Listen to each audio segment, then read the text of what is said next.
A black surgeon and the newly appointed head of a city hospital is detained and humiliated on the street solely because of the color of his skin. But when a video of his arrest goes viral, it exposes a hidden system of hatred, upending many lives. The events that follow will shock even the most seasoned observers.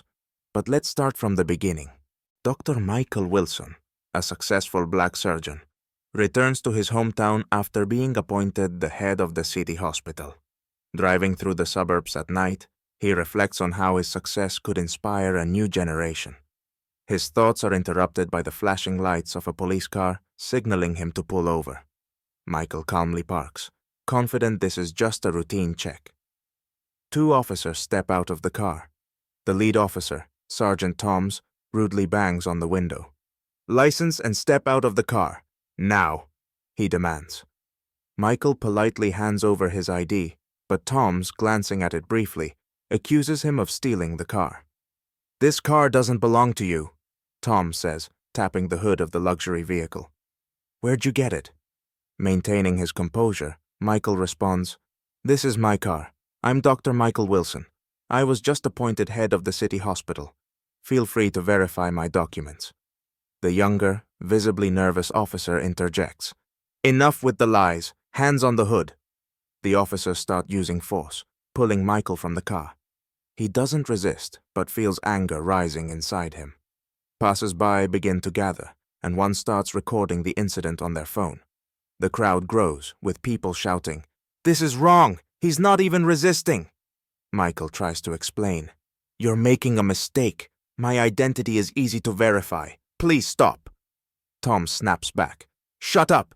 You should have learned to respect the law by now." Tension escalates as another patrol car arrives. Officer Sarah Lawson, the only woman present, recognizes the detainee's face. "Wait!" she exclaims, rushing to her colleagues. "This is Dr. Wilson, our new hospital director. He was on the news just last week." Toms initially ignores her, but the crowd's outrage grows louder, with cameras moving closer. Sarah insists on verifying Michael's identity immediately. After a few tense minutes, the check confirms that Michael is who he claims to be. Toms reluctantly releases him, muttering, "Sorry for the confusion, doctor. It was just a routine check." Michael adjusts his suit, striving to appear composed. Speaking loudly enough for all to hear, he responds, "This wasn't confusion. This was discrimination." He gets back into his car and drives away, leaving behind a noisy crowd. The video of the incident spreads across social media. The story is just beginning. Within hours, the video of Michael Wilson's arrest goes viral. Comments range from outrage and support for the doctor to defenses of police actions. At the hospital, whispers circulate among staff about the incident, but Michael focuses on his work, determined not to inflame the controversy. Meanwhile, Officer Sarah Lawson, disturbed by her colleague's actions, confronts Sergeant Toms at the station. "We need to file a report. That arrest was unlawful and you know it," she insists. Toms waves her off. "Get off your high horse, Lawson. No one would have noticed if it weren't for those videos. Just drop it." But Sarah refuses to stay silent. She seeks support from other officers and files her own report. Instead of appreciation, she faces scorn from her colleagues. Her superiors summon her for a meeting, hinting that teamwork matters more than personal principles. Meanwhile, at the hospital, an unexpected visitor, a local news reporter, approaches Michael for an interview. He firmly declines, stating, "My job is to heal people, not to stir conflicts." However, activists rally around the incident, organizing a protest outside City Hall to demand transparency and police reform. Sarah, anonymously, shares her account with journalists, describing the systemic discrimination and internal pressures within the police force. Michael, observing the growing movement, feels torn. He wants to stay out of the spotlight, but realizes silence might make him complicit. One evening, a nurse at the hospital approaches him. "Dr. Wilson, we're proud of you. Your courage inspires us." Her words prompt Michael to join the protest. The next day, he takes the stage unexpectedly, addressing the crowd. His speech is brief but powerful. "My case is not an exception but a reflection of the system. We deserve justice, equality, and respect." Michael's words ignite applause and amplify the movement. Sarah, standing in the crowd, feels a renewed sense of purpose despite the backlash she faces. Her superiors, however, are less forgiving. She is summoned by the captain and given an ultimatum. Either stop your actions or your career is over. Sarah replies, "Then let it end, but I won't compromise my principles." Michael and Sarah's actions spark a wave of change in the city. With growing public pressure, the police face increased scrutiny. Neither Michael nor Sarah can back down now. After Michael's protest speech, public pressure on city officials escalates. The videos combined with Sarah's revelations draw national attention. The city becomes a flashpoint, with police, the mayor's office, and the public taking opposing sides. Michael agrees to a televised interview where his call for accountability and systemic reform resonates nationwide. However, he begins receiving threats. One note left at his home reads, "Drop this, doctor, or you'll regret it." Sarah decides to speak publicly as well.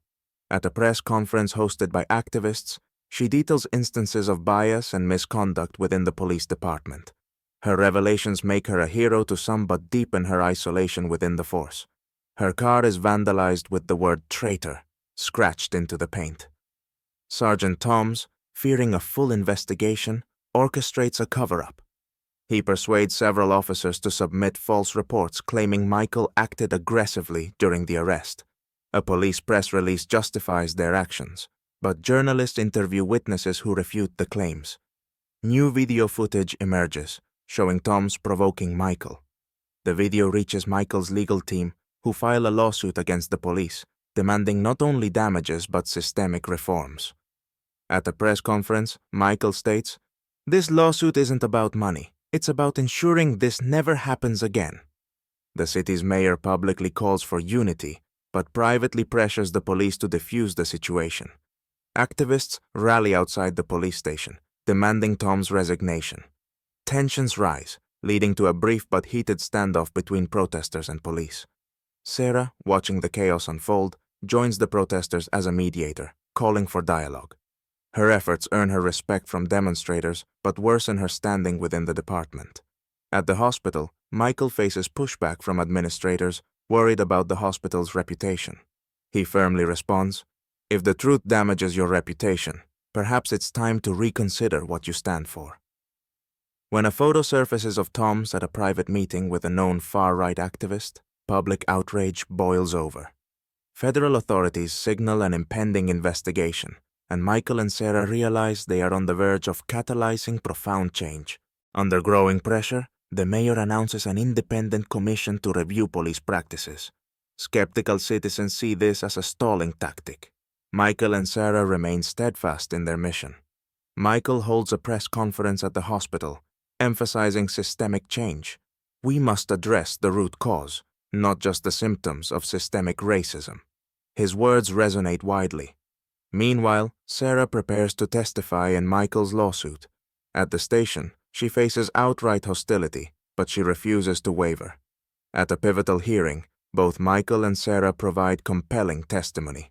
Sarah exposes falsified reports and bias, while Michael calls for accountability and reform. Their courage shatters the police's defense.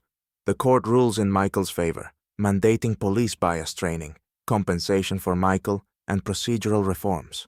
Speaking to reporters, Michael declares, "This is not one person's victory. It's a victory for justice and a step toward lasting change."